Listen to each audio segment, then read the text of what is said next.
a journey into the macabre, where reality blurs with nightmares. This is the Paramurder Cast, where the unseen becomes the unforgettable. Now to your hosts, Dave, Daniel, and CJ. Let the horrors begin.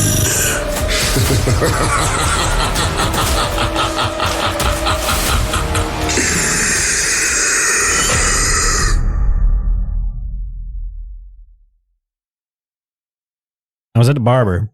They know me there as Sour Ball Guy. I had one of the barbers who was sitting there listening to our teaser, and he tells the other barbers, you're like, dude, I know that dude's name. It's Dave. So I went in there the other day to get my hair cut, and the guy walks in and goes like, is your name Dave? And I go, no. He goes, oh, I got to call this guy up and be like, yeah, you were wrong. His name's not Dave. So I guess people are already confusing our voices and stuff. So I am CJ. That's who I am. And I am David, who sounds a lot like CJ. Dave. And that's Dave. David. Yeah. David. And I am Daniel. Hopefully we can't get voices mixed up now. So just wanted to clear that up. Yeah. Hopefully as it goes on, people won't get our voices mixed up. But Welcome everybody to the podcast. Thank you for tuning in. This is episode 4, the Dybbuk Box. The Dybbuk Box. There might be multiple Dybbuk boxes, but this is the Dybbuk Box. The OG. The very beginning. Yeah, like I said, when I was doing some research, man, there are a ton of fake Dybbuk boxes now for sale. Oh yeah, you can find them. I was looking into one of them might even have a Dybbuk in it. How much the Dybbuk box was purchased for and stuff like that, and trying to find that, and all I could find was listings for $20 Dybbuk box, $30 Dybbuk box, $160 Dybbuk boxes everywhere now. Did it come with insane. A certificate of authenticity? I'm not sure. Nope. Maybe the Walmart brand Dybbuk box does. I'm sure you could get one there or Target. So, now that we've gotten through a bunch of fake Dybbuk boxes, what is a Dybbuk box? A Dybbuk box is supposedly it's basically a trap for a Dybbuk entity. Let's get into what a Dybbuk is. Sounds good to me. So is it kind of like the Ghostbusters? Was that a Dybbuk box? You know what? I never thought about it like that. In some form it was, right? Except they didn't use a ritual or anything to put it in there. They used the proton beam ritual. They didn't cross the beams. Yeah. Don't cross the streams. You should never cross beams. All right. So in Jewish folklore, a Dybbuk refers to a restless human spirit that, due to past sins, roams aimlessly until it takes refuge in the body of a living person. Belief in these spirits was widespread in Eastern Europe during the 16th and 17th centuries. The term Dybbuk comes from the Hebrew root davik, meaning to cling or to attach. A Dybbuk is often thought of as a malevolent, disembodied entity that latches onto a living person in search of relief from its unsettled state. The concept of possession by spiritual forces has deep roots in Judaism, with one early example found in the book of Samuel, where David soothes King Saul, who is tormented by a melancholy spirit from God, through music. The idea of Dybbuk possession gained prominence in the 16th century, particularly during the rise of Kabbalah in Tzfat, a city in northern Galilee, where beliefs about the afterlife flourished. People believed that those suffering from mental or emotional disturbances could be possessed by a Dybbuk, and that only a skilled rabbi, through an exorcism ritual, could banish the spirit. Isaac Luria, a prominent Kabbalist, established the foundation for this belief with his teachings on the transmigration of souls, a process in which souls could continue their journey towards self-improvement. His followers expanded this idea to include the possibility of Dybbuk possession. Dybbuks are generally seen as malevolent spirits in search of a human host, so purchasing an unusual box rumored to contain a Dybbuk on eBay might not be the best idea. Yeah, it doesn't sound like a bright move, man. Well, I don't want to be possessed. Anything about Amazon, so stay away from eBay. And a fun fact, traditionally speaking, you know how a Dybbuk possesses you? It comes in through your private parts. Nice. That is the entire folklore based around it. I like that. It's just religions telling us not to fuck.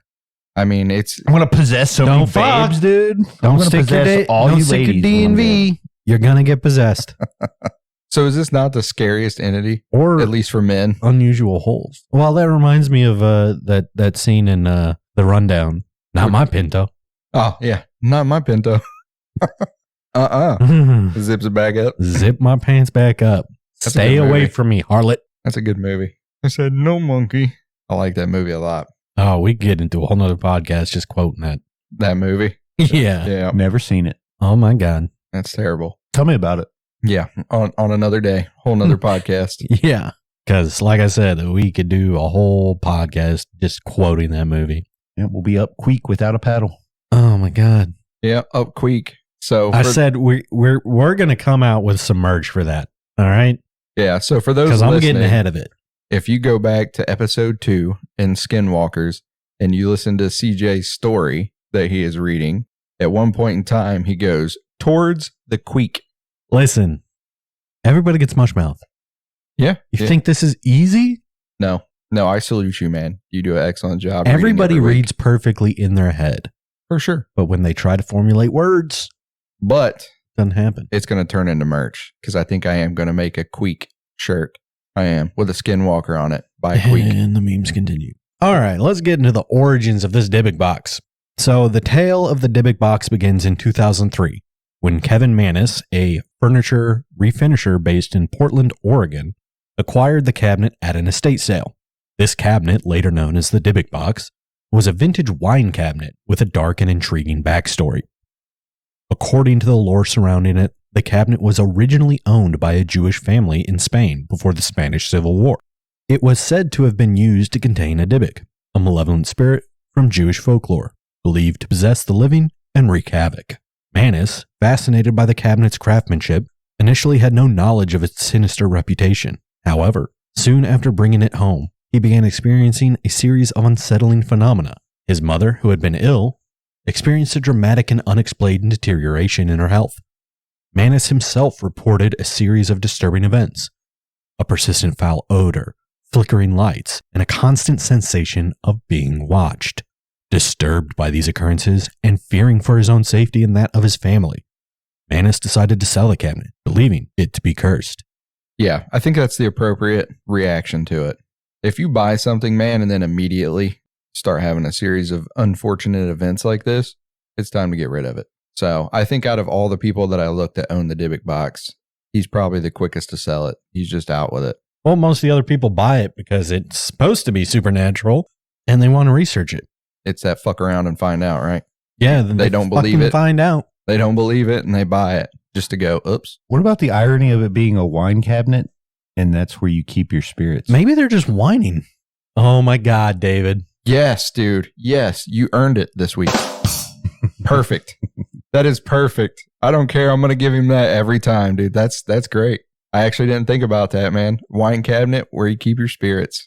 Well, that just makes me think it's a big joke. So I don't know. It's fantastic. I don't know if I can read this and look at it the same because I'll just be thinking somebody made it up as an elaborate fucking joke. I don't know. I've never heard it tied together like that. Believe it or not. I've listened to a lot of other people podcast about the Dybbuk box, and I've never heard anybody actually go, it's a wine cabinet and you're keeping your spirits there. Does a wine cabinet work better than like a jewelry box? I don't know. Work better? Can't put spirits in a jewelry box. Yeah. So there's all kinds you could if you tried hard enough. There's all kinds of folklore that surround the Dybbuk box, right? So I've seen it said that it was a family heirloom. So it meant a lot to the family. And that's what helped it be powerful enough to contain the Dybbuk. I've seen other stuff where it was just, opportunity. They were able to trap it in that box. Yeah, they were trying to guide it towards this vessel and it was near this vessel and they were like, fuck it. It's closer to that one. We need to get this shit over with. Put it in the wine cabinet. It's really hard. It's kind of cloudy looking into the past of the Dybbuk box, right? I just keep picturing the Ghostbusters.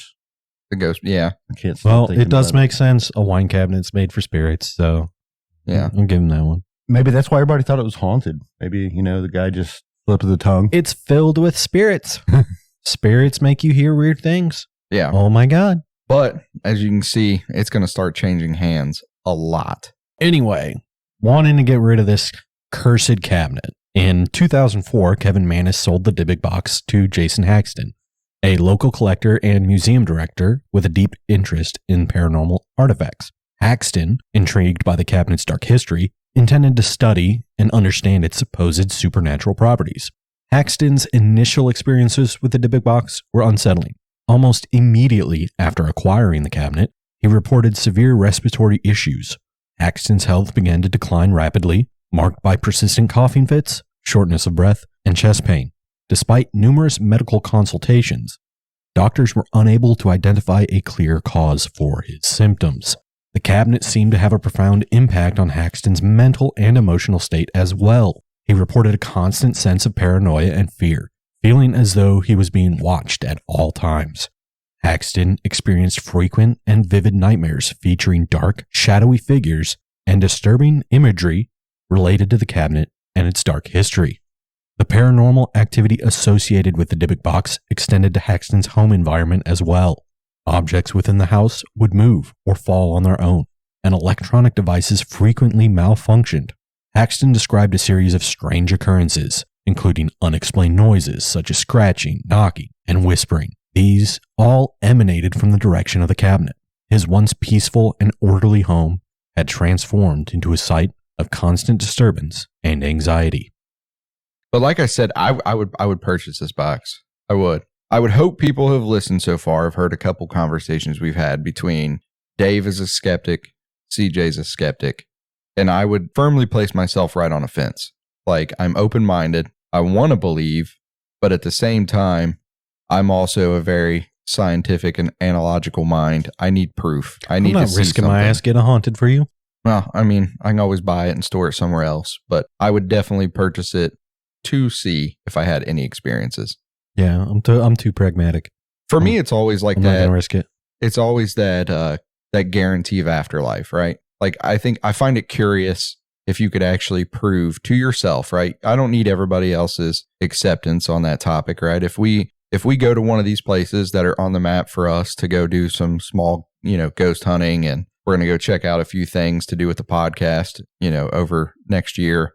If I have an experience, I don't need both of you to be like, hey, that was legit, right? Like, if I'm walking through a hallway by myself, because I've already said, first thing I'm doing as soon as we go on the first ghost hunt, over here at Post Town, Getting dead real quick. I'm taking off by myself. I want a flashlight, camera, and I'm out. You know what I mean? I'm going to take off down a hallway by myself. If something grabs me in that hallway, that's the only thing I need for myself there. I'll be like, okay, this is legit. But if it doesn't, which, like I said, I'm on the fence, so probably not going to, it's gonna take me to have that experience to understand it. So I can understand why people purchase it. You know what I mean? That's why I feel like a lot of people, actually went forward with purchasing the Dybbuk box. I can understand why people purchase it. I can't understand why people would sell it. Well, Just get rid of it. Recoup some Have money. it free of charge. Fuck that. If it's ruining my fucking life. Yeah, just chuck that bitch in the dumpster.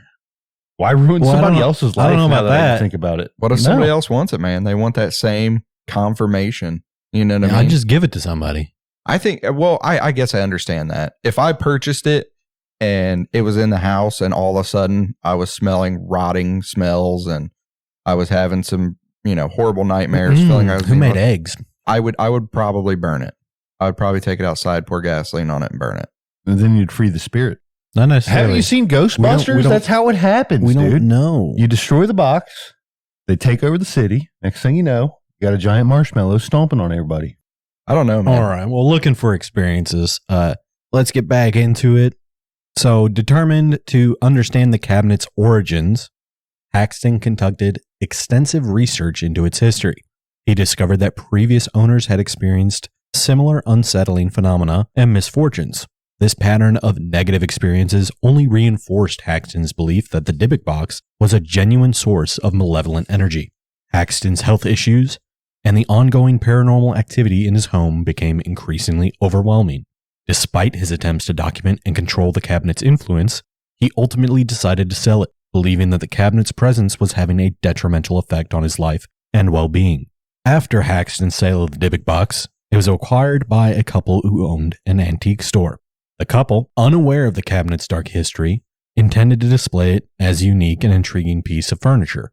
However, they soon encountered a series of problems that they attributed to the cabinet's malevolent influence. Now let's hold it right there. That's 2 times in a row that people have bought it, not knowing about it. Haxton knew it was paranormal, but then he didn't tell the couple that there was anything wrong with it. Yeah. So Haxton actually owned the box for 3 years. He owned it from 2004 to 2007. And then he sells it. But Mannis didn't know about it when he bought it. He bought it from the state sale. And then he sold it to Mannis, knowing and let Mannis know that it was paranormal. That was the reason why Mannis bought it. And Mannis knew it was paranormal when he bought it. And it started ruining his life. And then he sold it, not telling people, hey, you're about to have a bad time. You mean Haxton too, by the way. Haxton purchased it from Mannis. Yeah, Haxton purchased it from Mannis. And then Haxton sold it to the couple. Pawns it off. Did I say Mannis twice? Yeah. I'm sorry. Yeah. No, it's okay. Yeah, Haxton sold it to the couple. Didn't say it was cursed. Yeah. What a mean person. Yeah, it's pretty piece messed of up. shit. Especially when you own it for 3 years, right? Here did I. Daniel, why would you call him a piece of shit? So, but I mean, especially because he owned it for 3 years, right? So it's one thing if you own it for like a few months and you feel like there's something going on with it to just, resell it, get it out of there. But I mean, you had 3 years with it, right? So we don't know too much past what I put in the story of what happened with Haxton in the Dybbuk box. The amount that's online to find is a very short and detailed briefing on Haxton having the box, the malevolent energy that was in the house. I think it's definitely something he should have made him aware of when that's 3 years that you've owned that thing and had experiences. Well, they had an antique store, so it's not like he probably wasn't anticipating the owners to keep it. He figured they'd just sell it to some poor soul. Well, it's funny you should say that because shortly after taking possession of the Dybbuk box, the couple noticed a sharp decline in their store's business. The once thriving antique shop experienced a sudden loss of customers and a dramatic drop in revenue.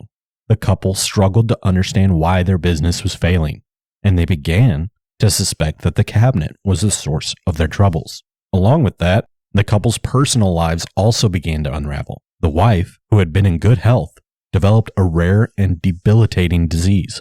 Her condition worsened rapidly, with doctors unable to provide a clear diagnosis or effective treatment. At the same time, the husband was involved in a severe car accident that resulted in lasting injuries. Both the wife's illness and the husband's accident seemed to coincide with the cabinet's arrival, leading the couple to believe that the Dybbuk box was responsible for their misfortunes. The couple's home became a site of paranormal activity. They reported hearing unexplained noises, such as whispering voices or footsteps, coming from the direction of the cabinet. Objects in their home would move or fall seemingly on their own, and they experienced a pervasive sense of dread and fear. The cabinet seemed to emanate a disturbing energy that intensified the further they tried to distance themselves from it. Their shop started going down. And the car crash is terrifying. Maybe the car was haunted. You ever think about that? Maybe they picked the Dybbuk box up in that car. The Dybbuk Chevy. Kind of like Carrie. You guys remember that movie? No, I've never seen it. Never seen Carrie? Nope. That's the haunted car, right? I'm pretty sure I'm right on that. I'm pretty sure it was Carrie was the haunted car. I don't think so. Wasn't Carrie the one where she was in the shower covered in blood and shit? Yeah. Yeah, but I think that's the same movie. I don't know. No, I'm pretty sure Carrie was about some girl at prom. I think you're thinking of Sherry. I think you're thinking of Barry. No, Barry plays the Flash, or is the Flash. But yeah, no, Christine. Christine? It was Christine. I got them mixed up. Yeah, you guys are right. Carrie was the one where she was at homecoming and got blood poured all over her. Christine is the one about the haunted car. I was trying to think of it. Carrie's supposed to be a scary movie or something. Yeah, Carrie's a horror movie, and so is Christine. I haven't seen Christine in a long time. I don't watch horror movies. I love horror movies, but I love horror movies. I second that. I love horror movies. Oh my God. I love it. Stop that now. Take his right buttons now. away. Don't take my buttons away, man. Take his buttons away. I like my buttons. But yeah, the guy sold it to him. They didn't know it was fucked up. And maybe you were right. He figured that they would just resell it. But their shop declines as soon as they buy it. So obviously they ain't been selling it. Maybe they're just playing blame game. Maybe their shop sucked. You could just chuck a freaking nasty, moldy cabinet at them. Yeah, they're trying to sell all their other stuff except for that Dybbuk box. Well, the pictures of it, man, it looks like it would be something valuable, right? At least from the knowledge I have along the lines of people who like antiquing, right? Like it does have that. Antiques Roadshow, baby. Yeah, it has that lore to it. Let's take the Dybbuk box to the Antiques Roadshow. Ooh. And open it. Let's see if the appraisers can figure out that it's haunted. We get our ghost appraised? Does it raise the value having a Dybbuk in the box? I heard if you rub it 3 times, you get a wish. Oh. Nah, you're Am I getting that misinformed. confused with something else? Yeah, it's something else, man. But no, it's the car crash is a thing that is very prominent. Like the crashing is a thing that's very prominent with the Dybbuk box. There's quite a few people that purchase it along its route that they have an accident. I believe there's a guy that has a motorcycle accident as well. I'm just wondering how many instances of bad luck or whatever do you have to go, well, maybe it's the box. Because obviously it's not just one thing. One thing goes bad. Okay, that's just bad luck. 2 things, starting to develop a pattern. 3 things, you're like, okay, what the fuck? Why is my life so shit right now? They own it for 2 years, from 2007 to 2009, before they decide to end up selling it. Listen, I got 4 weeks of bad luck. I'm fucking looking at what did I fuck up in my life? What happened? Did I walk under a ladder, break a mirror? 2 years? Oh my God. So after 2 years of this situation and no end in sight, the couple decided to sell the Dybbuk box, hoping to rid themselves of the malevolent influence they believe it carried. They hoped that by parting with the cabinet, they could restore some semblance of normalcy and alleviate the string of bad luck and personal tragedies they had experienced. In 2009, the Dybbuk box was purchased by a paranormal investigator who sought to uncover the truth behind the cabinet's reputed supernatural powers. Driven by a fascination with the paranormal, the investigator planned to conduct a series of experiments and investigations to understand the cabinet's influence. From the moment the cabinet arrived at the investigator's home, disturbing events began to unfold. The investigator's family experienced a range of health problems, including severe illnesses and unexplained physical symptoms. These health issues seemed to worsen in the cabinet's presence, with family members reporting symptoms similar to those previously described by other owners. So it's sold again. We don't know this paranormal investigator's name. I guess he kept all of its secrets to himself. And then put it out there. Yeah, like I said, it's pretty hard to follow the Dybbuk box along its route to where it finally rests with Zach Baggins. But from everything you can find online and during my research, there's not a lot of name dropping. A lot of people like to remain anonymous that made the purchases. There are some. Do you think they're embarrassed?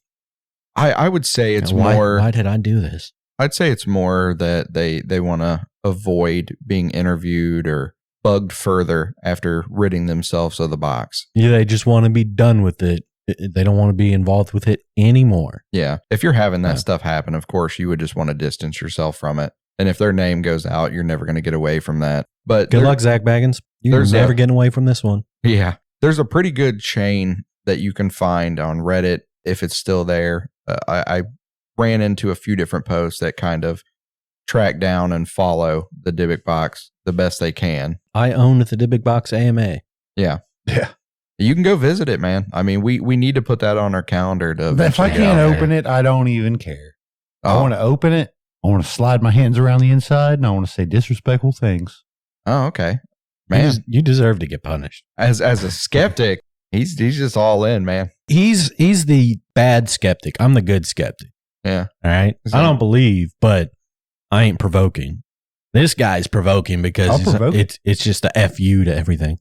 I'll get up there and shake it. I'll tap on the glass. You see that? Well, I'd still like to visit. I don't because I think it would be cool. Fuck you. It'd be cool to see this stuff, man, but it'd also be cool just for the podcast's sake to get some cool pictures, us there and some of the stuff that's around there. I'm going to put 3 GoPros on this dude and put my head in the box and put him in some super, super haunted location or whatever and be like, hey, fuck around and find out. I'll do it.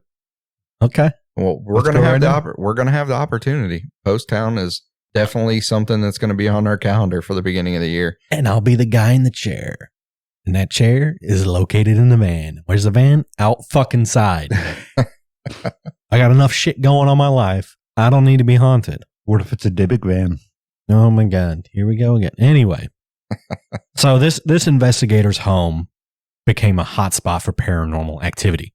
The investigator reported frequent and intense supernatural occurrences, including weird sounds come from the cabinet, such as scratching, knocking, whispering. Objects in the home would move or fall, and electronic devices would malfunction unpredictably. Turn on, turn off, not work at all. The investigator also experienced heightened anxiety and fear. They reported feeling a constant sense of being watched and experienced vivid nightmares involving the cabinet and its dark history.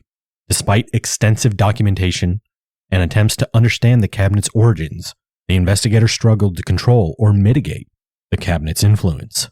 In light of the ongoing paranormal activity and the negative impact on their family's well-being, the investigator decided to sell the Dybbuk box. They hoped that by passing the cabinet on to someone else, they could alleviate the troubling experiences that had become a significant part of their life. The decision was made in the hope that removing the cabinet from their home would restore peace and normalcy. I don't know. I might have to tap out on this guy's experience. I have enough anxiety in my life without adding more to it. I'm already an anxious person, so I don't think adding that to my life would help me at all. I'd probably notice that pretty quickly. I would too, but I probably just wouldn't connect the dots. I'd be like, there's no way that supposedly haunted box I bought is the cause of all my bad luck. This guy had it for 2 years. Yeah. He couldn't even make it as long as the couples did. Some paranormal it's a similar amount of was. time, but I'd like to think the couple was better than he was. Or at least, like you pointed out, they probably didn't know right offhand.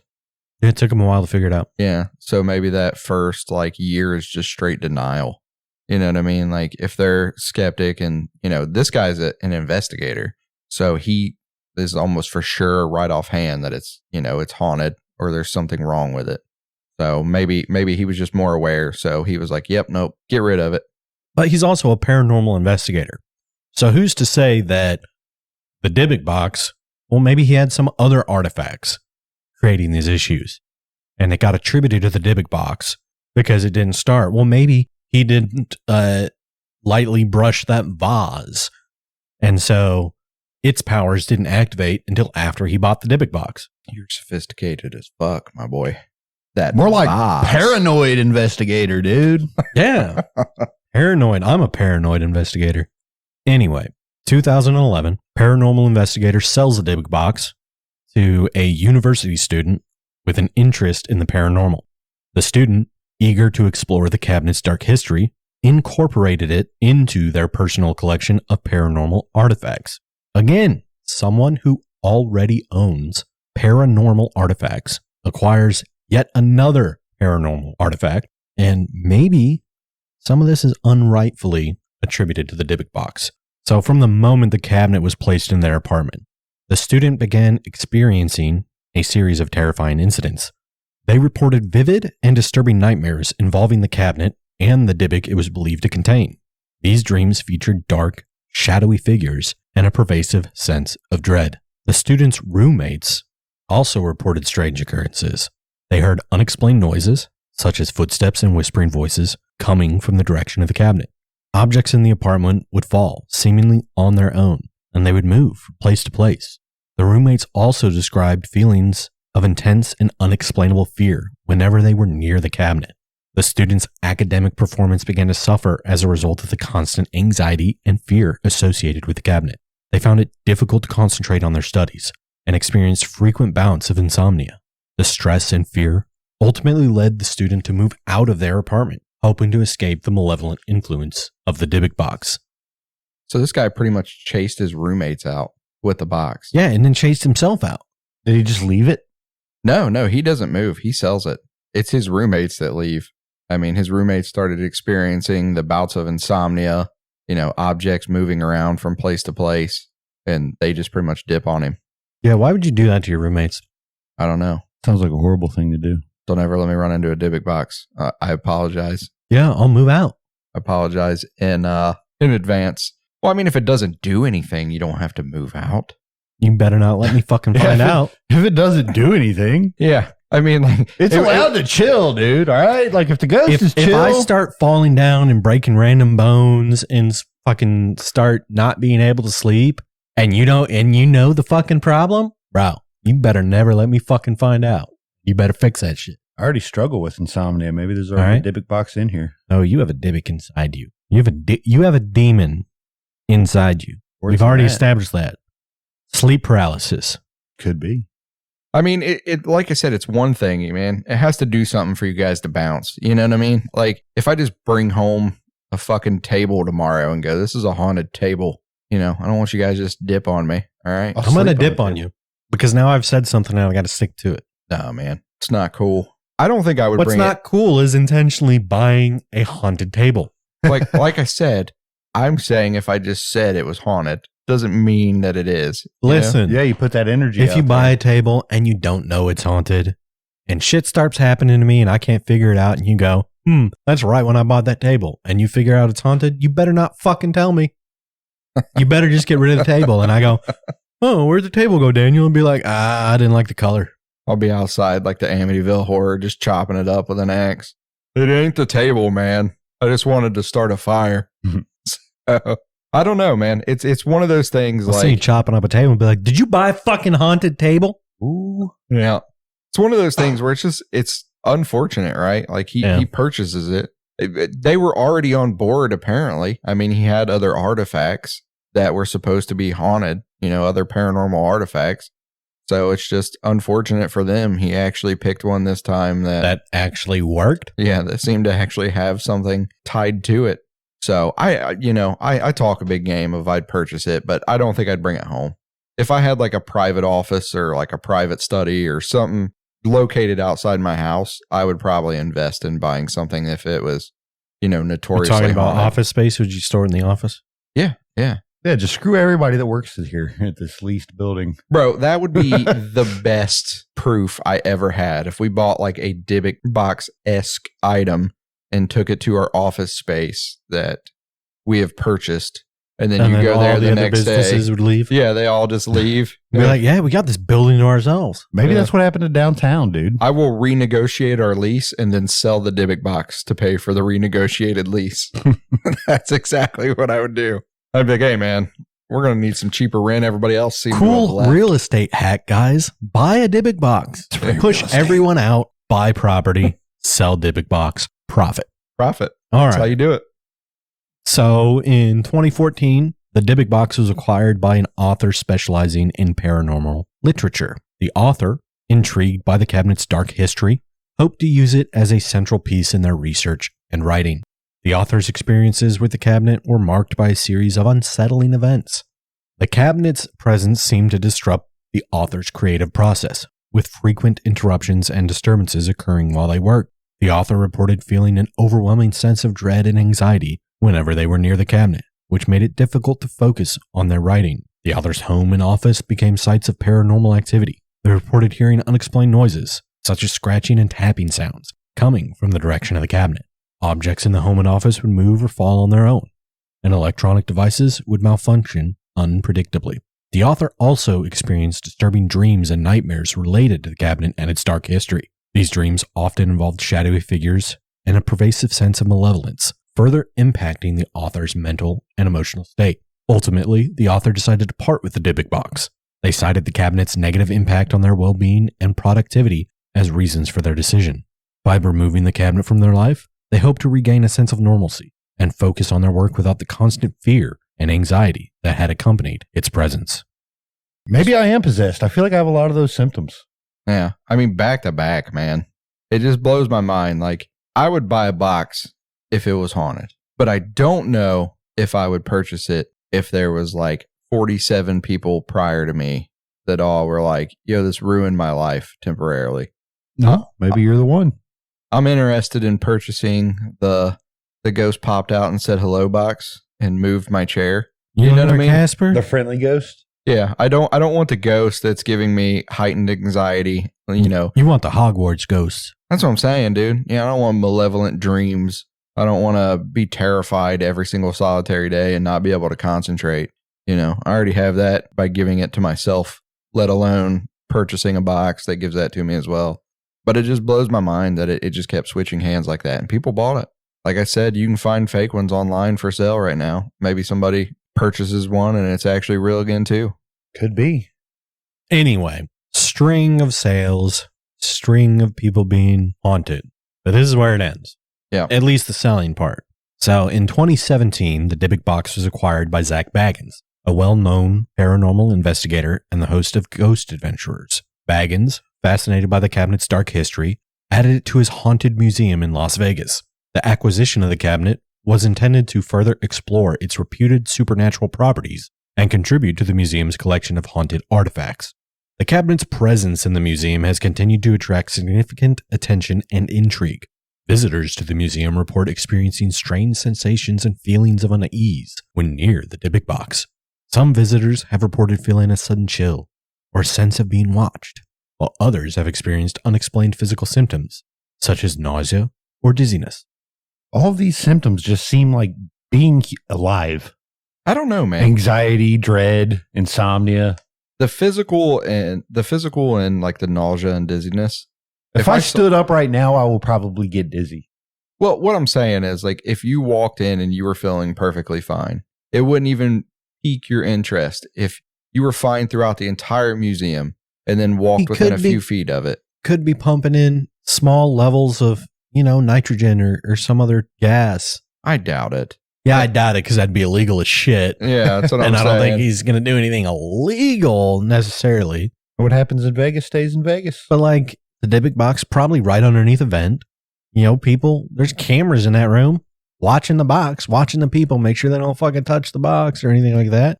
So they're being watched. So if they feel like they're being watched, it's not out of the norm. Yeah, like I said, those symptoms aren't the ones that are going to make me even think about it, right? Like the feeling of being watched, feeling uneasy, your hair standing up on your arms, cold chills, all that stuff can easily be a symptom of your own mind, right?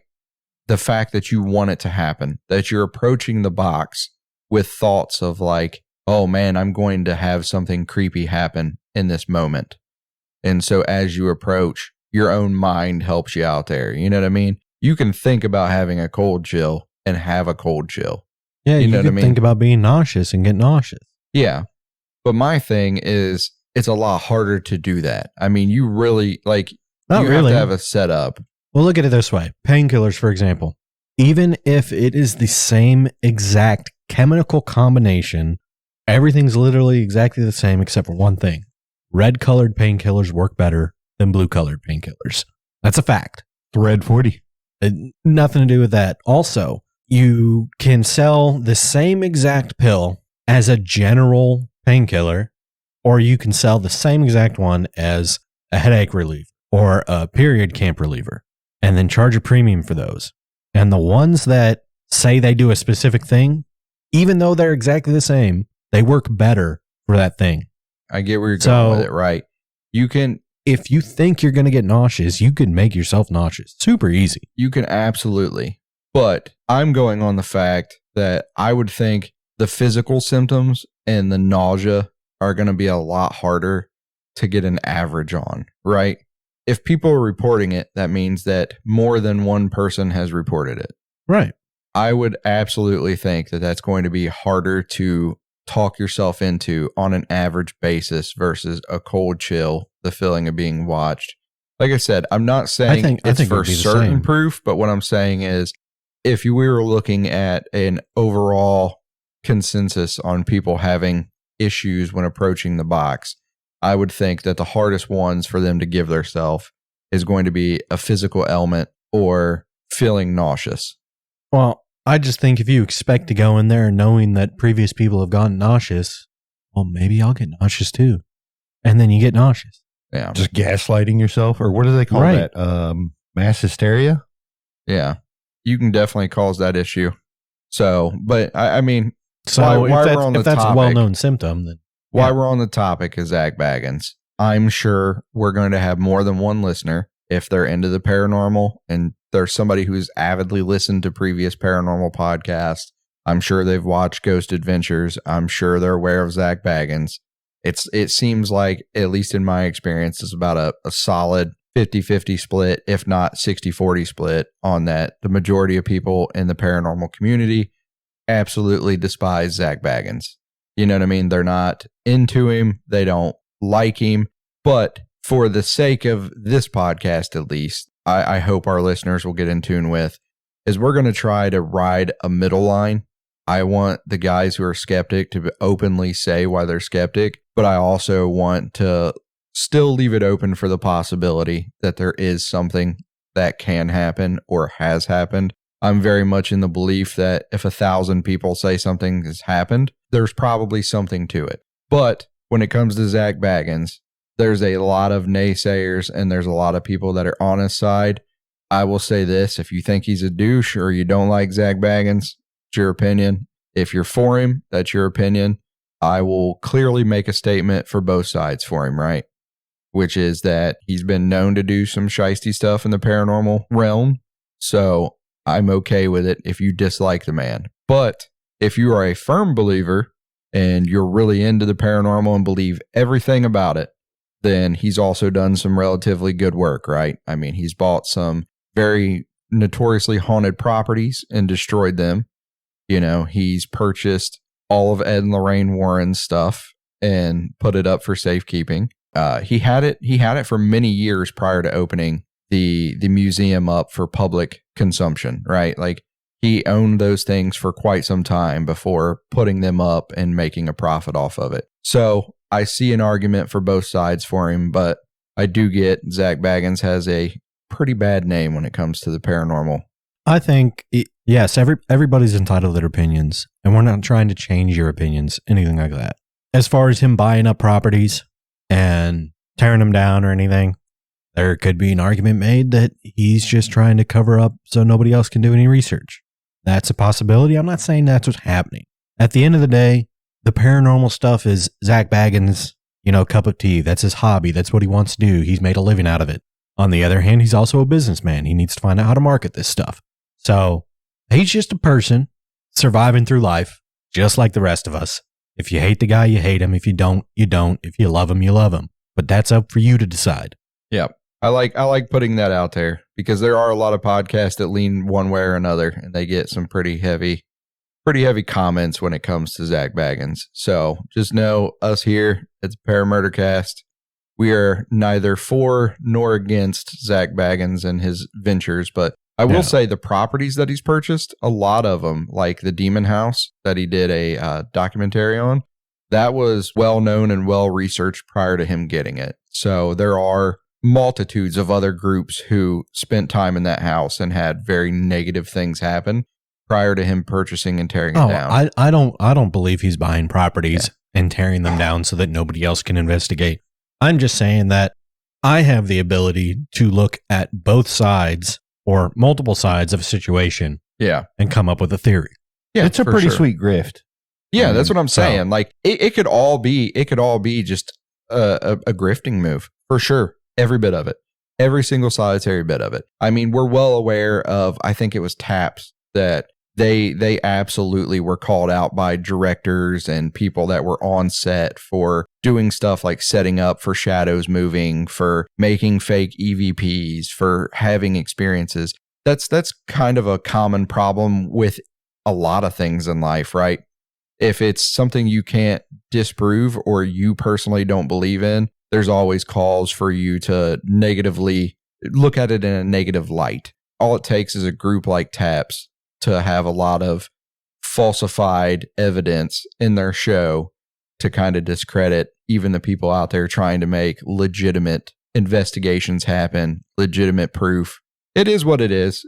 I like to look at it from a light, at least on Zach, that I enjoy watching what he puts out. I enjoy Ghost Adventures. I enjoyed the mythos behind it, and it is what it is. But I figured we'd go into a quick disclaimer about Zach just because I know it can be a hot topic for a lot of people in the paranormal community. I'm just saying, if he wanted to, if he was in it for just the money, he could be a lot more better off, a lot richer than he currently is. Because people who believe in the paranormal, some of them, you could take advantage of them. Oh, yeah. You could take advantage of anyone. Let me rephrase that. You could take advantage of anybody. So I feel like that if he really, truly was just in this for the grift, he could be doing a lot better. Yeah, for sure. Yeah, I mean, he'd have like a museum in Vegas So. or something if he was in it for the grift. Funny you should say that. So, in his museum, Zach Baggins and his team have documented ongoing paranormal activity associated with the cabinet. They have reported hearing unexplained noises, such as scratching and tapping sounds coming from the cabinet. Eerie images have been captured on camera, and Baggins himself has experienced unsettling phenomena, including heightened fear and anxiety when near the cabinet. Baggins has conducted several investigations involving the Dybbuk Box, attempting to understand and control its malevolent influence. Despite extensive efforts, the cabinet remains a centerpiece of the museum's collection, and its dark history continues to captivate and intrigue visitors. Yeah, I mean, again, it is what it is. I would like to Take go it with a see grain it. of salt. Yeah, I would like to go see it. Do your own research. Come to your own conclusion. Come to your own conclusion. Yep, I agree. I like the story of the Dybbuk Box, man. It's one of them that stuck with me from very early on. So I will shout out the podcast that got me into everything paranormal. It's a podcast out of Australia called Mysterious Universe. They are probably the best podcasters I've listened to, even to this day, man. They are phenomenal. And they did an episode on the Dybbuk Box many years ago. And that story stuck with me, man. I mean, just hearing about the people buying the box same day as it's delivered, getting a motorcycle accident, you know what I mean? Buy the box. Your wife, who's perfectly healthy, deteriorates rapidly. It's a disease. I think it's Incurable. black mold. Black mold. Black There's mold. mold in the box. Obviously, there's Moldy mold in the spirits.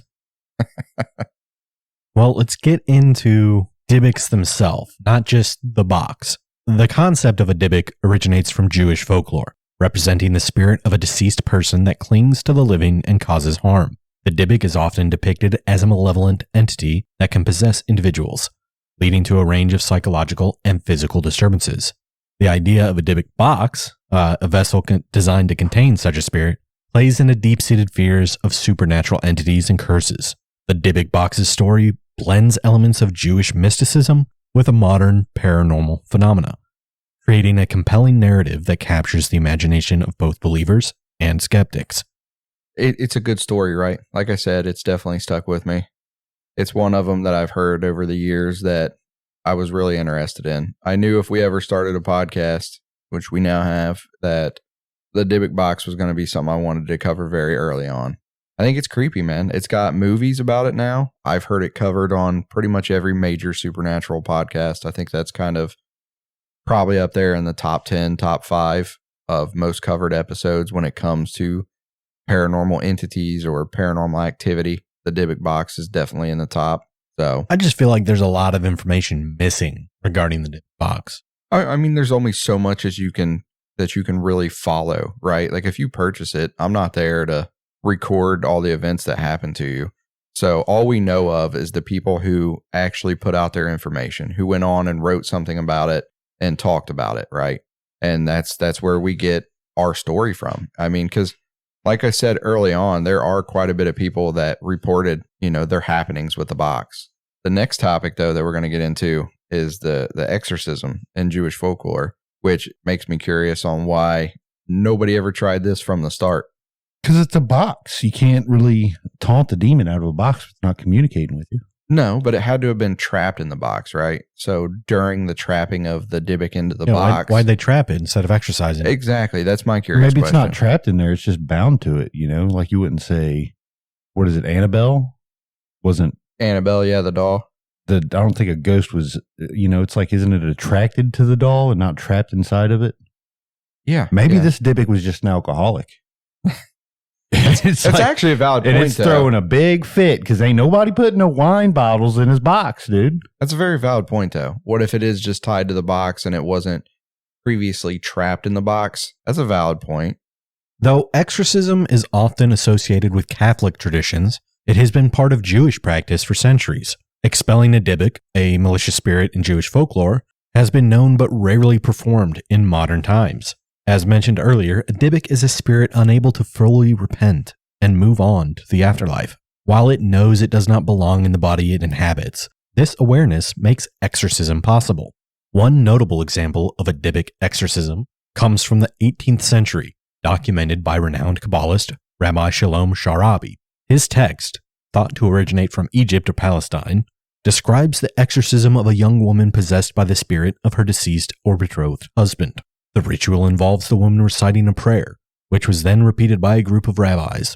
This event highlights the presence of Dybbukim in Sephardic communities, countering the earlier belief that such spirits only appeared among Ashkenazi Jews after their immigration to Europe. Scholar Yoram Bilu suggested that Dybbukim were first found in mystical Sephardic circles before spreading to Ashkenazi tradition. Jewish exorcisms have sometimes been described in eerie, dramatic terms. The Jewish Chronicle details the ritual in much the same way as a ghost story. Before the exorcism begins, rabbis assess whether the afflicted person is truly possessed or suffering from mental health issues like depression or sleep deprivation. Once confirmed, a group of 10 Jewish adults, called a minyan, prepares for the ritual by fasting and immersing in a mikveh, a ceremonial bath. Some traditions also call for anointing with oil and donning white garments, prayer shawls, or phylacteries. The exorcism usually takes place in a synagogue, and the exorcist, who doesn't have to be a rabbi, but must be a deeply devout person, addresses the Dybbuk directly, recounting its sins during its lifetime. Occasionally, a Magid, a spiritual guide or angelic being, is called upon to help remove the Dybbuk. A Magid may take control of the body, leading to phenomena such as automatic writing or speaking in tongues. The goal of the exorcism is not only to expel the Dybbuk, but to help it move on to the afterlife. Knowing the Dybbuk's name is essential for success. Sometimes the spirit will reveal its name because it is uncomfortable in the host's body, but others may resist to avoid leaving. To force the Dybbuk to give its name, substances like smoke or sulfur are sometimes used. According to the Lurianic Kabbalah, the exorcism process also involves preparing the Dybbuk's soul, known as the tikkun. This process separates the good aspects of the soul from the bad. The good parts return to the treasury of souls, while the bad parts, now without a place to dwell, wither away and die. While this Lurianic approach is specific, the general goal in all exorcisms is to persuade the Dybbuk to leave the host and to pass on to the next world. Traditions hold that the Dybbuk exits the body from the same point where it entered, often through the fingers, toes, throat, or even more intimate areas. Signs of its departure might include a bloody nail or an immediate shift in the victim's personality. Unlike the sensationalized portrayals of Catholic exorcisms in popular culture, violent convulsions during Jewish exorcisms were typically only seen when the spirit initially entered or exited the body as the person returned to equilibrium. Though rarely performed today, exorcisms were once a significant topic in Jewish communities. Both successes and failures were openly acknowledged. As Rabbi Jeffrey W. Dennis remarked, reports of misadventures are virtually non-existent in Catholic tradition. Jews, as always, are highly self-critical. While this discussion focuses on Dybbuk exorcisms, many of the same methods apply to expelling demons or other entities capable of possession. So yeah, Catholics, not the first ones for exorcisms, apparently. No, it's actually pretty common in a lot of religions. I feel like the exorcism thing would go back to, even Celtic mythologies and stuff like that. Yeah, for It's sure. been around pretty much for all the religions. Yeah. And a lot of that might have been because way back, they did not have the scientific knowledge to really diagnose somebody with a mental disorder or anything like that. So anybody who was different was possessed. Yeah, I would actually go as far to tie into what you just said completely.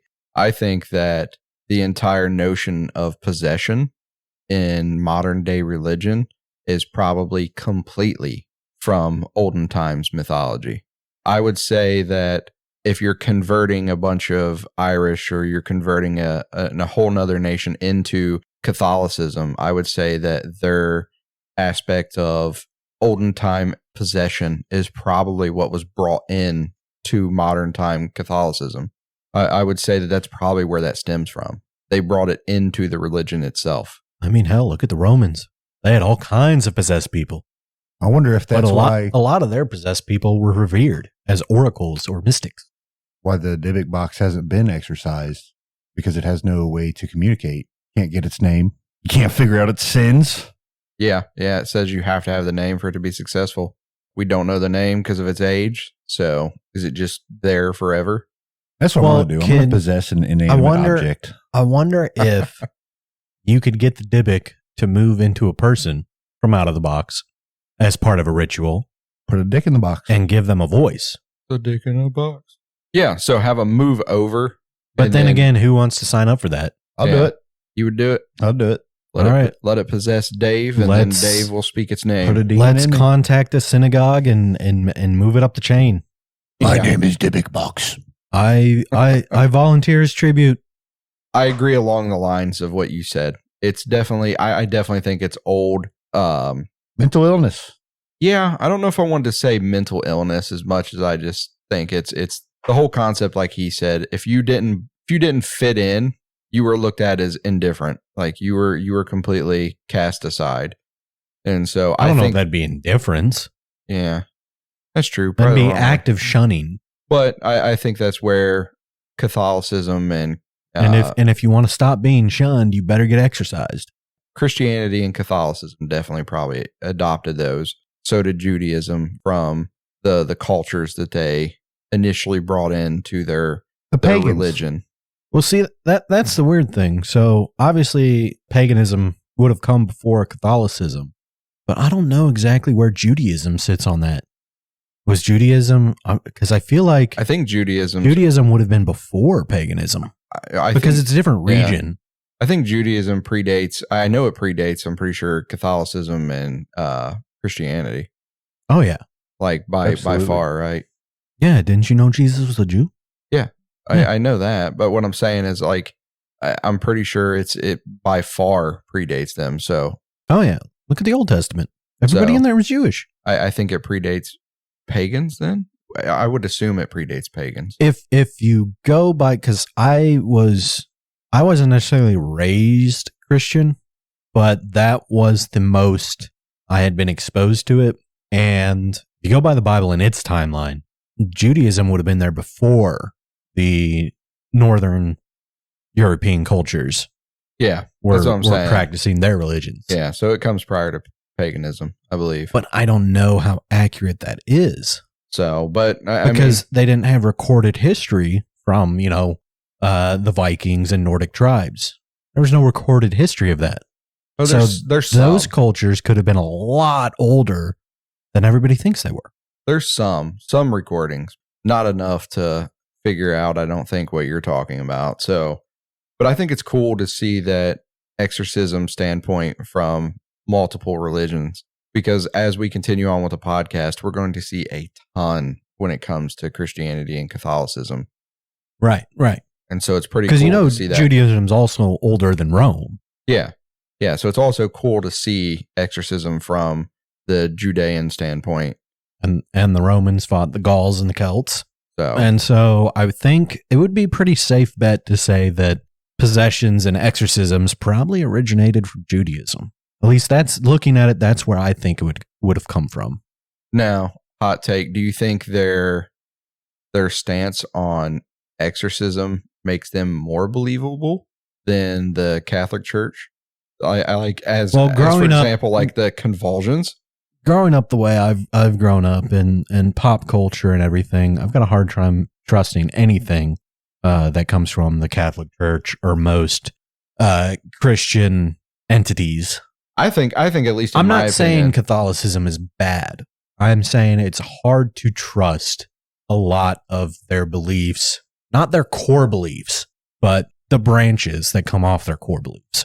Yeah. Well, I'm saying if you look at it from just this general standpoint, Catholic exorcisms are always super lavish, right? You know what I mean? The person who's possessed is convulsing and floating from the bed, and they're not only talking in tongues, but they're also telling you all your fears and your hidden wants and desires, and they know your mom's name and your cat's name and everybody in your family history, and the entire time they're shaking and making, the bed float and things around it are floating, and this priest gets pushed against a wall and he feels like he's choking, like where it seems like the Judean exorcism is they're like, hey, they only convulse maybe if it's going in or coming out, but Other times they speak in tongues because the seraphic guide is in there trying to usher out the Dybbuk. Yeah, but it doesn't seem like they make theirs as lavish as the Catholics do. So I think it makes it a little bit more believable. I think the Jews are pretty lavish, dude. I mean, they got 10 people rolling up deep to exorcise one person. Well, you get what I'm saying. I mean, realistically, I would rather have 10 people exorcising me than just one. Because what if something happens that one person mid-exorcism and now we're at a crucial state and well, Catholics have to do it with 2. They do have to do it with 2. Christians as well. There has to be 2 people present. I don't think 2's enough.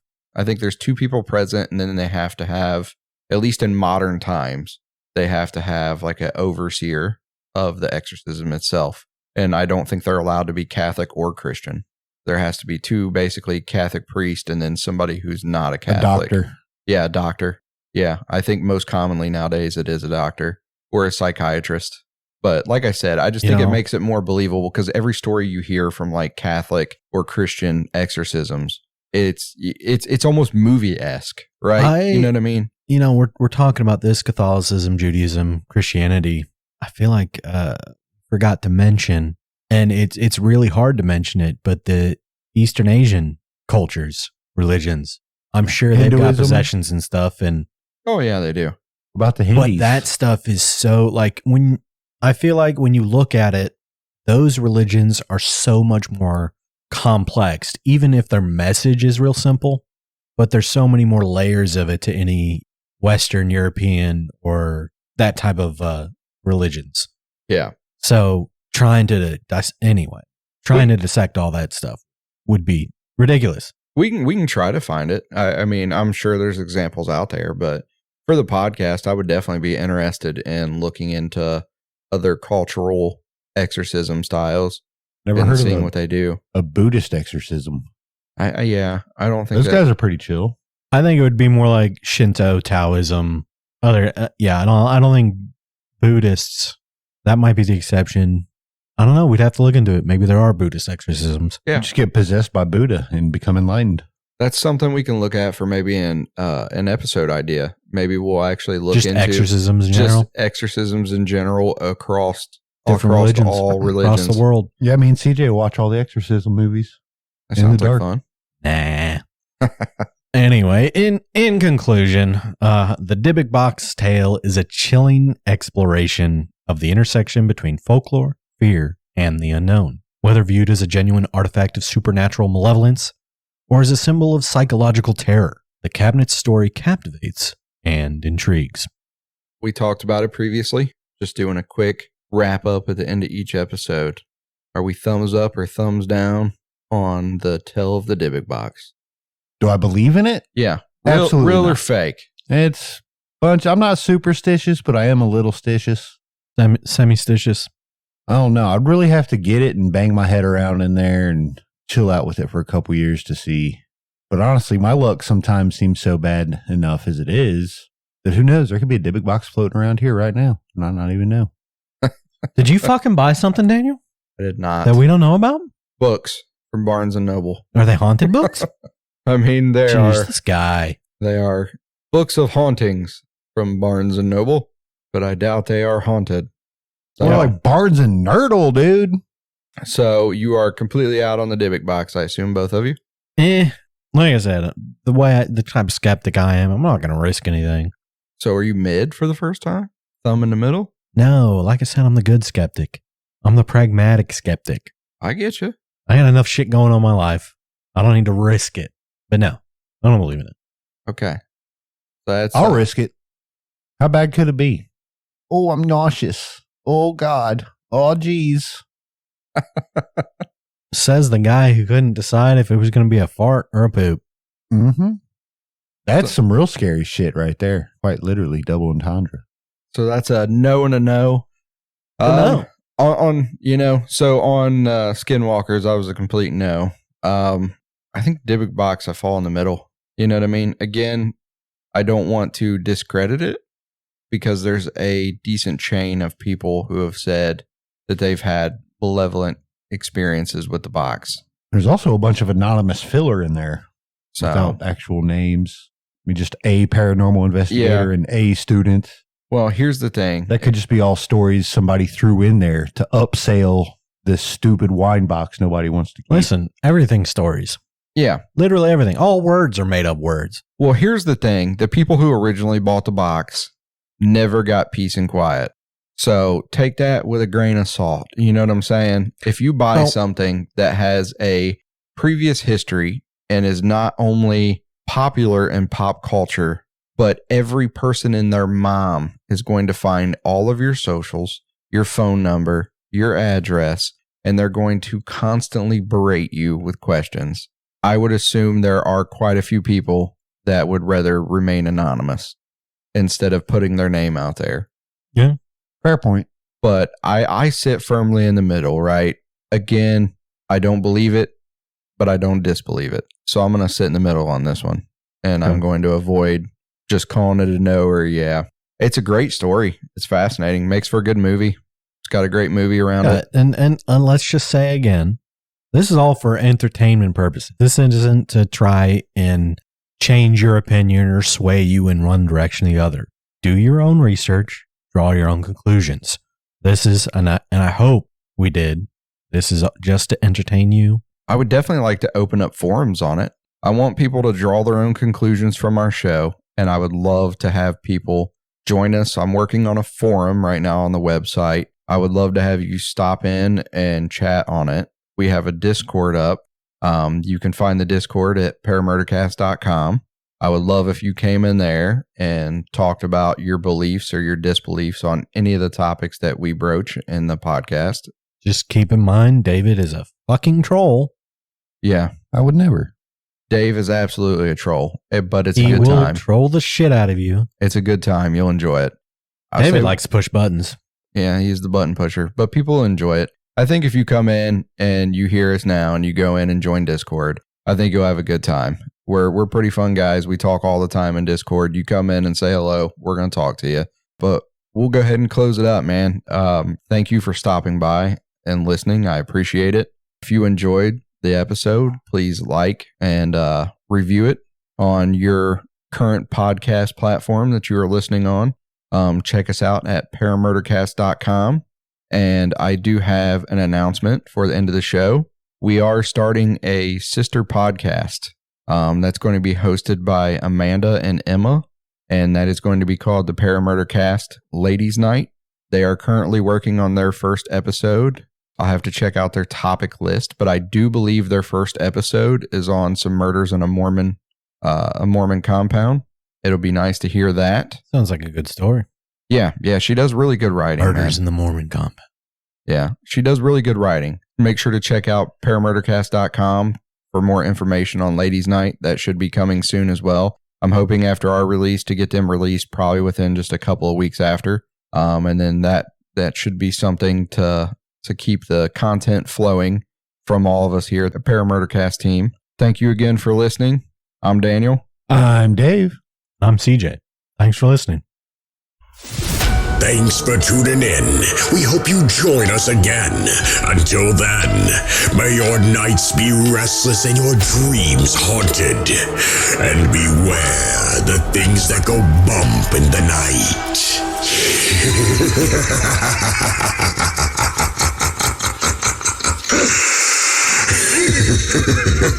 night.